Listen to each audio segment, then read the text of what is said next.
1947 देश स्वतंत्र झाला, तिरंगा फडकला, इतिहास घडला. पण या स्वातंत्र्याचा पहिला श्वास शहरांइतकाच खेड्यांनीही घेतला, शांतपणे, संयमाने. कारण खेड्याला माहिती होतं, स्वातंत्र्य मिळालंय, पण लढा अजून संपलेला नाही. मातीची घरं, कच्चे रस्ते आणि विहिरीवरचं पाणी. आई डोक्यावर हंडा घेऊन चालायची, वडील शेतात घाम गाळायचे आणि मुलं कंदिलाच्या उजेडात आपलं भविष्य शोधायची. इथे आयुष्य सोपं नव्हतं, पण माणसं मजबूत होती. खेडं गरीब होतं, पण नात्यांनी श्रीमंत होतं. एकाच चुलीवर सगळं गाव शिजायचं.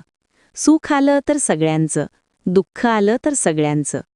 आजारी माणसासाठी शेजारी धावायचे. सण उत्सवात भेद विसरले जायचे.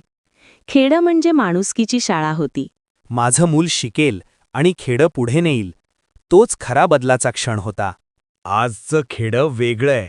शेतीत तंत्रज्ञान आलंय, सोलार, मोबाईल, इंटरनेट वापरात आहे आणि तरुण पुन्हा मातीशी नातं जोडतोय.